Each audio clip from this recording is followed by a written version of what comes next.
Hello everyone, my name is Ashish Kumar. First of all welcome to my YouTube channel math and biology वाला। इस video में हम discuss करेंगे कि मेंडल का नियम क्या क्या है और मेंडल के कौन से नियम है। और इसका जो पहले जो वीडियो है वो हम क्या क्या डिस्कस कर चुके हैं। इसके पहले का जो इस चैप्टर में जैसे वंशागति एवं विभिन्नता क्या होता है, इसमें कुछ नियम जैसे आनुवंशिकता किसे कहते हैं, वंशागति किसे कहते हैं और वंशागति की इकाई क्या है, जितने भी टॉपिक है वो हम क्या कि नेक्स्ट वीडियो में डिस्कस कर चुके हैं। आगे हमें पढ़ना है कि मेंडल्स का नियम क्या है। बोर्ड के पेपर में देखें क्या होता है, हर साल इसमें से कोई ना कोई एक पूछ देता है कि प्रभाविता का नियम क्या है, या पूछ देता है कि पृथक्करण का नियम बताइए, या पूछ देता है कि स्वतंत्र अपविभजन का नियम बताइए। तो मेंडल का क्या है, यही तीन नियम है जो मोस्ट इम्पोर्टेंट है, जो बार बार बोर्ड के पेपर में आता है। तो कुछ उनके अपवाद भी हैं जिसको हम क्या करेंगे, पढ़ेंगे। तो पहले हम क्या करते हैं, इस तीन नियम को पढ़ते हैं कि मेंडल का थ्री नियम क्या क्या है। तो पहला उसका नियम मेंडल का क्या है, प्रभाविता का नियम है। तो चलिए डिस्कस करते हैं प्रभाविता का नियम किसे कहते हैं। तो देखिए, ये जो प्रभाविता का नियम है ये एक संकर क्रॉस पर आधारित है।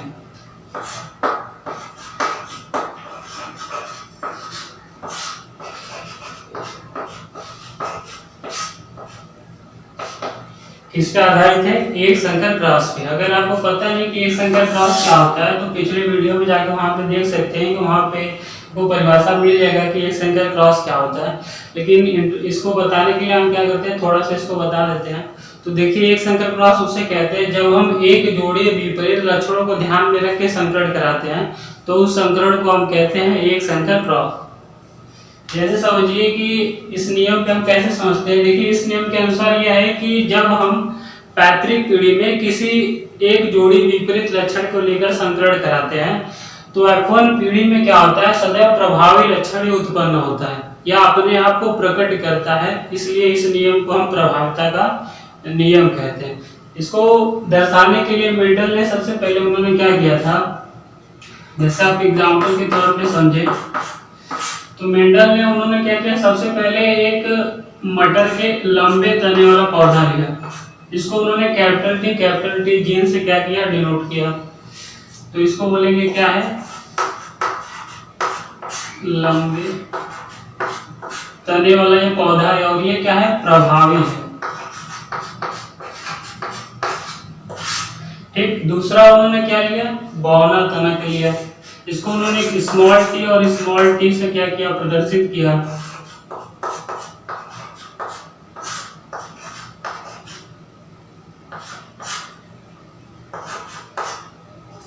इसको इन्होंने कहा कि ये क्या है, अप्रभावी है। देखिए, ये क्या है, प्रभावी है और ये क्या है, अप्रभावी। इसको हम बोलेंगे कि ये हमारा क्या है, पी, इसको पैतृक पीढ़ी बोलते हैं।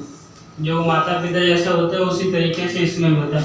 तो उन्होंने कहा कि जब इन दोनों के बीच में क्रॉस कराते हैं तो F1 पीढ़ी में हम देखते हैं कि सभी प्रभावी लक्षण वाले ही पौधे उत्पन्न होते हैं। इसलिए हम इसको कहते हैं प्रभाविता का नियम। देखिए, जब इसका ऐसे क्रॉस कराएंगे तो यहाँ पे जो जीन बनेगा, जैसे यहाँ पे कैपिटल टी, तो इसका जीन आएगा कैपिटल टी, इसका आएगा स्मॉल टी। जब इन दोनों के बीच क्रॉस कराएंगे तो यहाँ पे आएगा कैपिटल टी और स्मॉल टी। तो ये जो बनेगा, ये जो पौधा होगा, यहाँ पे देखिए कैपिटल टी है, प्रभावी है, इसलिए हम केवल स्मॉल टी को न लेकर कैपिटल टी को लेंगे। इसलिए इसको कहेंगे कि ये क्या है, लंबे तने वाला पौधा है।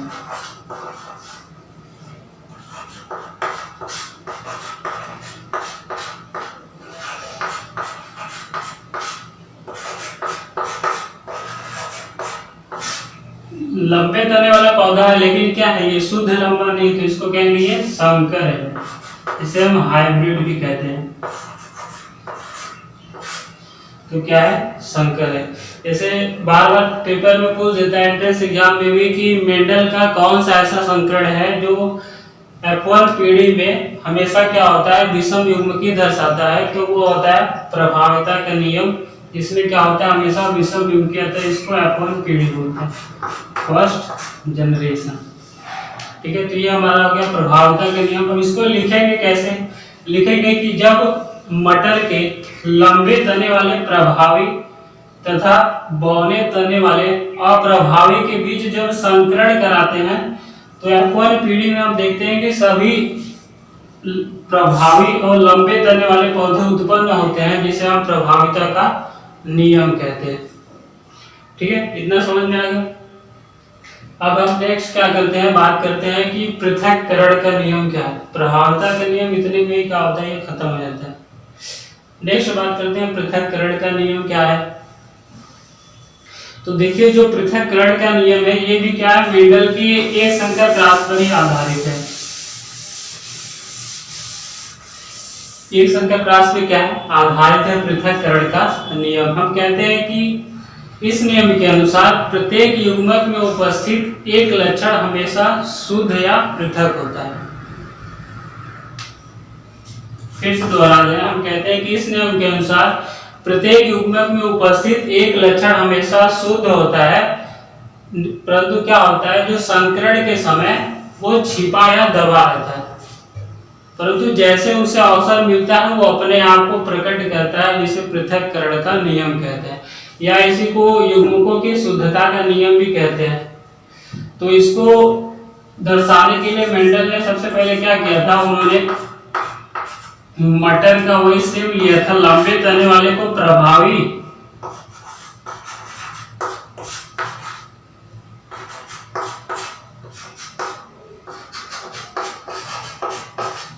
और दूसरा क्या लिया था, स्मॉल टी जो था वो बौने तने वाला था, उसको उन्होंने कहा कि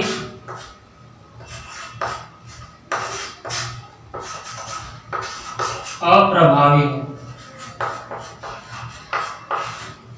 ये क्या है, पैतृक पीढ़ी है। तो उन्होंने क्या कि जब इसके बीच हम संकरण कराते हैं तो F1 पीढ़ी में देखते हैं कि सभी क्या होते हैं, प्रभावी लक्षण उत्पन्न होते हैं, जैसे कैपिटल टी है, ये हमारा क्या है, F1 पीढ़ी है, फर्स्ट जनरेशन। फिर हम क्या करते हैं, जब इसके बीच स्वपरागण कराते हैं,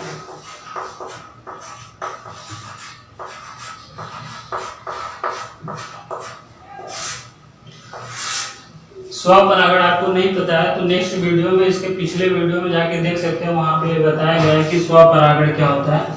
तो देखिए, जब इसके बीच हम स्वपरागण कराते हैं तो F2 पीढ़ी में देखते हैं कि लंबे तने वाले पौधों के अलावा कुछ बौने तने वाले भी पौधे क्या हुए, उत्पन्न हुए। यहाँ पे इसको दर्शाते हैं तो ये होता है capital T small T, capital T और स्मॉल टी। देखिए, जब इसका करेंगे तो यहाँ पे आएगा कैपिटल टी और स्मॉल टी। फिर इसका इससे करेंगे तो कैपिटल टी और स्मॉल टी। इसका ग्राफ बनाएंगे कुछ इस तरीके से बनेगा, capital T small T.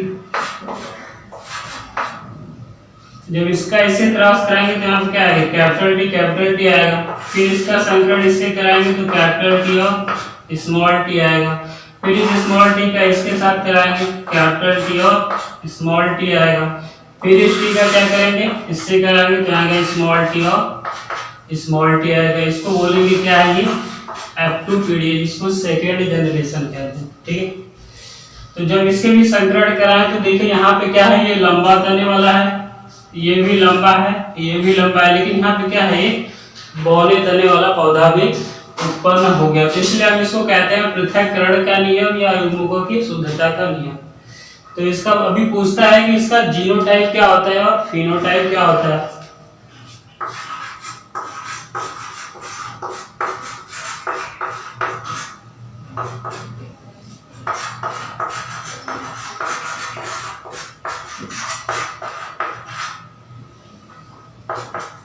Paper में पूछ देता है कि जो पृथक्करण का नियम है उसका जीनोटाइप क्या है, या पूछ देता है कि उसका फिनोटाइप क्या है। तो देखो, जीनोटाइप क्या होता है, फिनोटाइप क्या होता है, पहले आपको ये पता होगा तब आप बता पाएंगे कि इसमें इसका जीनोटाइप क्या होगा और इसका फिनोटाइप क्या होगा।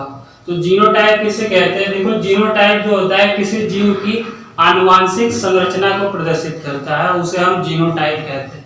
जैसे यहाँ पे देखेंगे तो यहाँ पे जो इसका आनुवांशिक रूप से अगर देखें तो जो ये कैपिटल टी ये क्या है, शुद्ध लंबा है, कैपिटल टी स्मॉल टी ये क्या है, संकर बौना इसे कहेंगे, आप कह सकते हैं कि ये संकर लंबा है। कैपिटल टी स्मॉल टी ये भी क्या है, संकर लंबा है, और यहाँ पे स्मॉल टी क्या है, शुद्ध बौना है। तो इसको लिखेंगे कि एक क्या है, शुद्ध लंबा है, डॉट देंगे। 2 क्या होता है शुद्ध, अरे संकर लंबा है, और एक क्या है शुद्ध बौना है। तो ये हमारा होता है इसका जीनोटाइप। अगर प्रभाविता का भी अगर आपसे कोई पूछे कि इसका जीनोटाइप क्या होता है तो वहां पे भी इसको बता सकते हैं, ठीक है। फिर इसका पूछेगा फिनोटाइप क्या होता है, तो फिनोटाइप वो उसे कहते हैं जो किसी जीव की भौतिक संरचना को प्रदर्शित करता है। जैसे आप इसको अगर वैसे देखेंगे तो ये आपको तीनों जो पौधे हैं तीनों आपको लंबा ही दिखाई देगा, पता नहीं चलेगा कि इसमें से कौन शुद्ध लंबा है और कौन बौना लंबा है। तो इसके लिए हम क्या करते हैं, अगर वैसे देखेंगे तो हमें तीनों लंबा ही दिखाई दे रहा है, लेकिन इसमें 2 क्या है अशुद्ध लंबा है और एक शुद्ध लंबा है, तो इसलिए इसको लिखेंगे 3 और एक लिखेंगे 1। 1 क्या है, ये जो शुद्ध बौना, इसको हम वैसे भी देखेंगे तो हमें छोटा ही दिखाई देगा, ठीक है। तो यहाँ पे क्या हो गया, ये पृथक्करण का नियम खत्म हो गया। इसको लिखते कैसे, इसको लिखेंगे कि जब मटर के लंबे तने प्रभावी तथा बौने तने अप्रभावी के बीच जब संकरण कराते हैं तो F1 पीढ़ी में सभी लंबे तने वाले पौधे उत्पन्न होते हैं, परंतु जब इनके बीच स्वपरागण कराते हैं तो हम देखते हैं कि F2 पीढ़ी में लंबे तने वाले पौधों के अलावा कुछ बौने तने वाले पौधे भी उत्पन्न हुए कुछ निश्चित अनुपात में, जिसे हम कहते हैं पृथक्करण का नियम या युग्मकों की शुद्धता का नियम, ठीक है। जिसका जीनोटाइप अनुपात क्या है 1:2:1 है और फिनोटाइप अनुपात क्या है 3:1, ठीक है। इतना समझ में आ गया। अब नेक्स्ट बात करते हैं स्वतंत्र अपविभन का नियम क्या होता है। देखिए जो मेंडल का स्वतंत्र अपविभन का नियम है ये द्विसंकर क्रॉस पे आधारित है।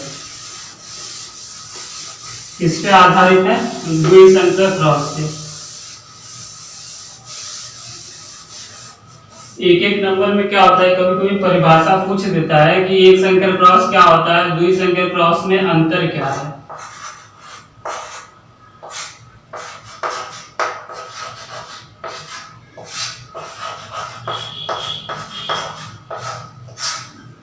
ठीक है, तो द्विसंकर क्रॉस किसे कहते हैं, देखिए हम कहते हैं कि जब 2 जोड़ी विपरीत लक्षणों को ध्यान में रख के संकरण कराते हैं तो उसे हम द्विसंकर क्रॉस कहते हैं। 2 जोड़ी जैसे समझिए क्या है कि शादी विवाह होता है तो एक आदमी होता है और एक औरत होता है, तो इसको कहते हैं क्या है, ये एक जोड़ी है।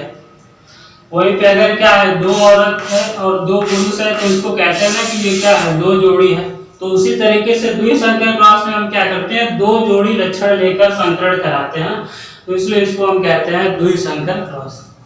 तो मेंडल का जो तृतीय नियम है इसको तीसरा नियम कहते हैं। जो तृतीय नियम है वो स्वतंत्र अपविभन का नियम है जो द्विसंकर क्रॉस पे आधारित है।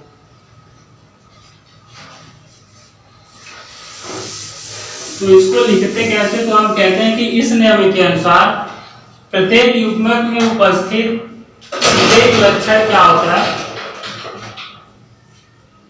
इस नियम के अनुसार प्रत्येक युग्मक में उपस्थित प्रत्येक लक्षण एक दूसरे से स्वतंत्र होता है।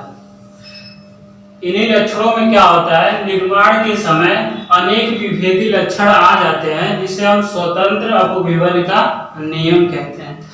इसको परिभाषित करने के लिए मेंडल ने एग्जांपल में देखिए क्या लिया था। मेंडल ने उन्होंने क्या किया था, सबसे पहले उन्होंने मटर का बीज लिया, इसमें उन्होंने क्या लिया, गोल बीज लिया।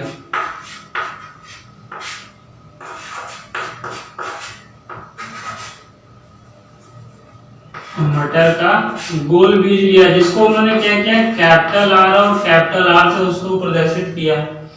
दूसरा उन्होंने क्या किया, मटर का पीला बीज लिया, ठीक है, जिसको उन्होंने क्या किया, कैपिटल वाई और कैपिटल वाई से परिभाषित किया। तो ये देखो हमारा क्या हो गया, एक हो गया। दूसरा उन्होंने क्या किया, झुर्रीदार बीज लिया, कैसा लिया, झुर्रीदार, जिसको रिंकल्ड भी कहते हैं। इसको इन्होंने क्या किया, स्मॉल आर से प्रदर्शित कर दिया, ठीक। दूसरा उन्होंने क्या लिया, हरा बीज लिया।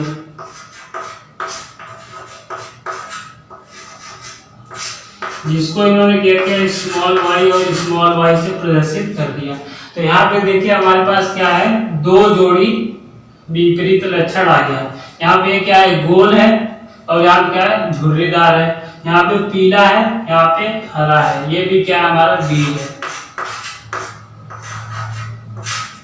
ठीक, तो उन्होंने क्या किया, ये 4 लिया, जो कि क्या है, दो जोड़ी विपरीत है और इनके बीच संकरण करा है। ठीक है, तो चलिए इसका क्या करते हैं, ग्राफ बनाते हैं और संकरण कराते हैं।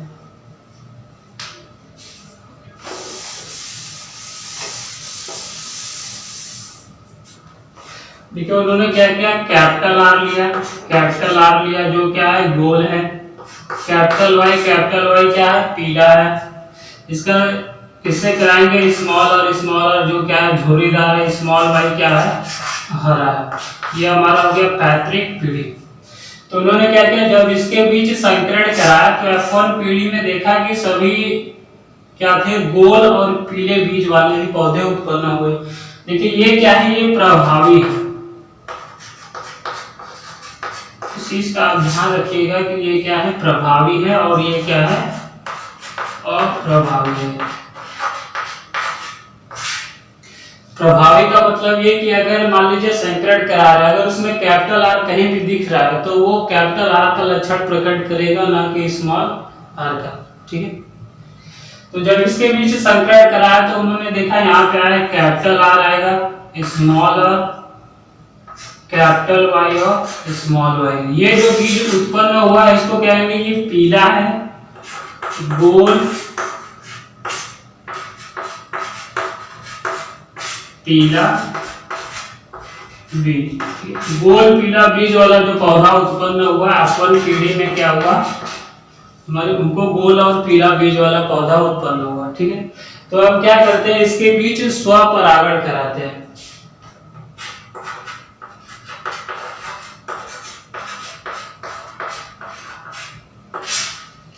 स्वपरागण क्या होता है, ये तो आपको परिभाषा पता ही होगा।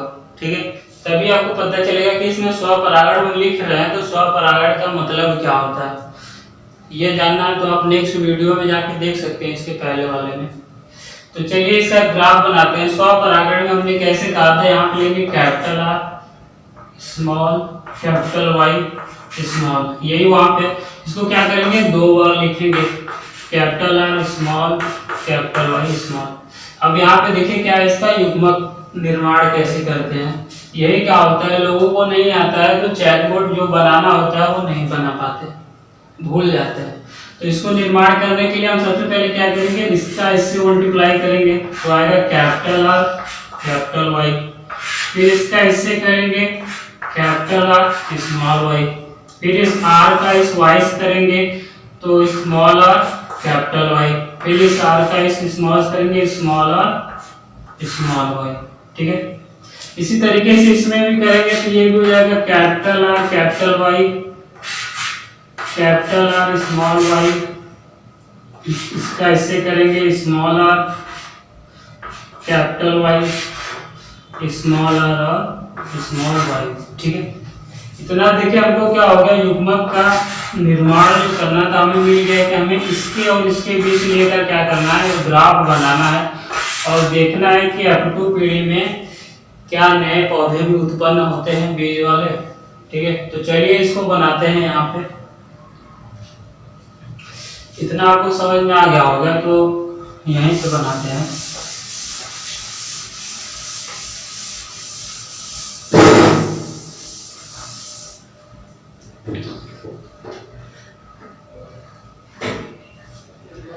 ठीक है, तो हम क्या करते हैं, इसको बनाते हैं इसका ग्राफ। तो देखिए यहाँ पे कुछ इस तरीके से इसको बनाएंगे।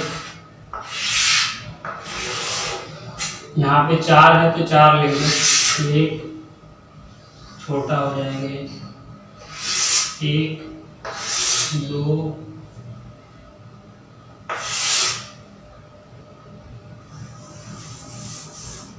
इधर बना देगा, 3 4 बन गया और 1 2 3 और 4 देखोगे।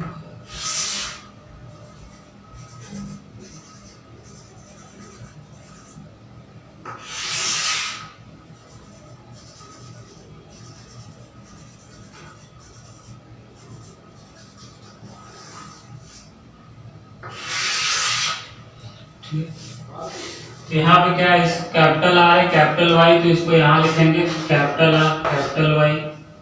फिर क्या है, कैपिटल वाई है और कैपिटल आर है स्मॉल वाई है। फिर क्या है, स्मॉल आर है कैपिटल वाई है। फिर क्या है, स्मॉल आर है और स्मॉल वाई है। इसी तरीके से यहाँ लिखेंगे capital R capital Y, capital R small Y, small R capital Y और स्मॉल आर स्मॉल वाई। ठीक है, यह हमारा क्या है, up to period second generation. ठीक है, चलिए इसको बनाते हैं। देखिए हम क्या करेंगे, इस आर का इससे मल्टीप्लाई करेंगे तो यहाँ पे आएगा कैपिटल आर कैपिटल वाई और कैपिटल वाई। ठीक है, फिर इस आर का इससे कराएंगे, जहाँ पे आएगा कैपिटल आर कैपिटल वाई और स्मॉल आर। फिर इसका क्या करेंगे, इससे कराएंगे capital R small R capital Y. फिर इसका इससे कराएंगे, इस capital R small R capital Y और स्मॉल वाई। इतना आ गया। इसी तरीके से क्या करेंगे, इसको बनाएंगे तो यहाँ पे आएगा कैपिटल आर कैपिटल वाई और स्मॉल वाई। फिर करेंगे capital R small Y capital R small Y और कैपिटल वाई। ठीक है, फिर इसका इससे करेंगे capital R small Y small R फिर स्मॉल वाई और स्मॉल वाई हो जाएगा। फिर इसका क्या करेंगे, इससे कराएंगे capital R small R capital Y और कैपिटल वाई। फिर इसका इससे कराएंगे कैपिटल आर स्मॉल आर और कैपिटल वाई और स्मॉल वाई। ठीक है, फिर इसका इससे कराएंगे तो स्मॉल आर कैपिटल वाई इतना ही आएगा। फिर इसका इससे कराएंगे स्मॉल आर कैपिटल वाई और स्मॉल वाई। जैसे है उसको उसी तरीके से क्या करना है, हमें लिखते जाना है। फिर क्या करेंगे, इसका इससे कराएंगे capital R small R capital Y small Y. इसका कराएंगे capital R small R capital Y small Y. Sorry, यहाँ पे भी स्मॉल वाई रहेगा स्मॉल वाई। फिर इसका इससे कराएंगे small R capital Y small Y. फिर इसका इससे कराएंगे स्मॉल आर, इसका इससे करेंगे तो स्मॉल आर हो जाएगा और स्मॉल वाई और स्मॉल वाई। यह हमारा क्या हो गया, इसका ग्राफ बन गया। अब पता करते हैं कि इसमें कौन सा बीज और कैसा। ठीक है, क्योंकि इसका जीनोटाइप अनुपात भी पूछता है, इसमें कौन सा कैसा बीज है।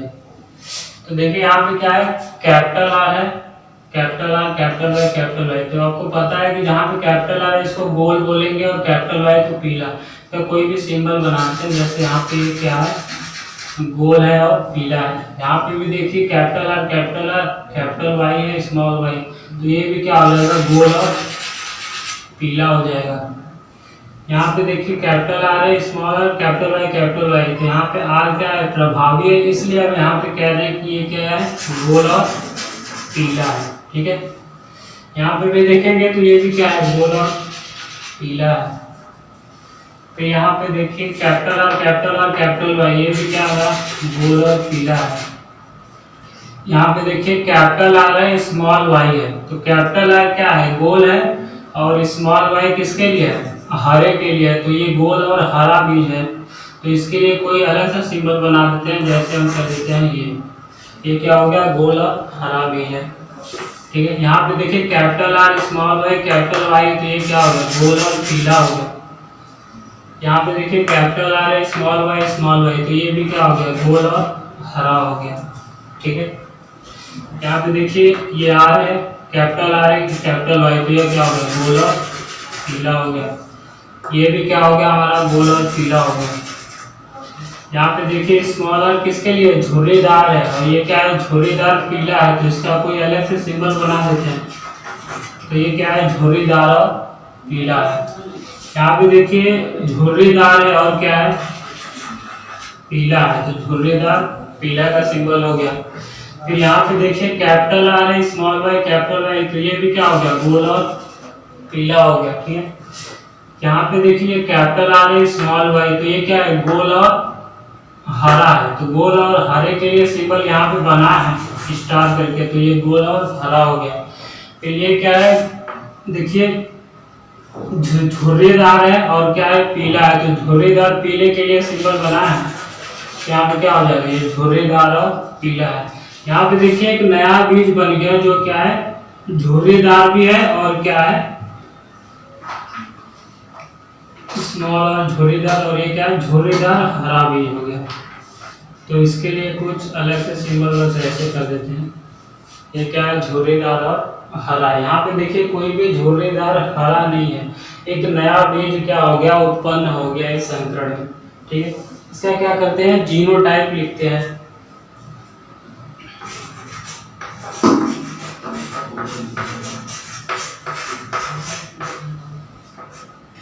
पेपर में क्या होता है, जीनोटाइप के अधिक करके पूछता है, फिनोटाइप इसका बहुत लंबा हो जाएगा।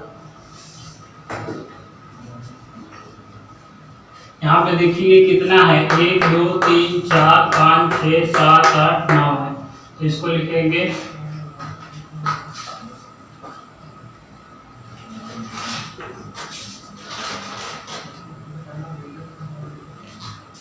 इसको फिनो कर दीजिए। ठीक है, ये इसका क्या है, फिनोटाइप है। जीनोटाइप अधिक हो जाएगा क्योंकि एक एक क्या है उसको डिवाइड करना पड़ेगा। तो 9 क्या है, गोल और पीला है। ठीक है, फिर देखिए 3 क्या है, गोल है और हरा है, तो 3 क्या है, गोल और हरा है। फिर क्या है, 3 यहाँ पे देखिए इस तरीके से 3 क्या है, यहाँ पे झुर्रीदार और पीला है, तो झुर्रीदार और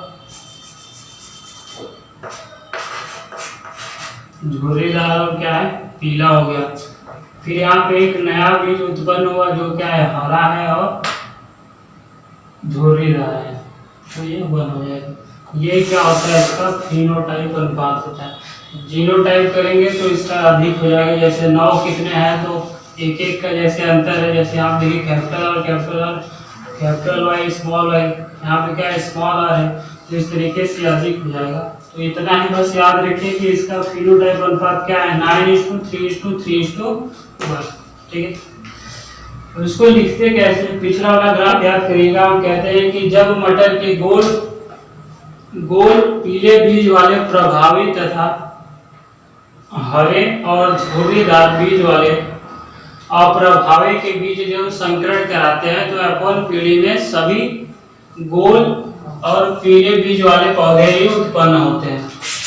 ठीक है, जिसके बीच हम क्या करते हैं, पुनः स्वपरागण कराते हैं।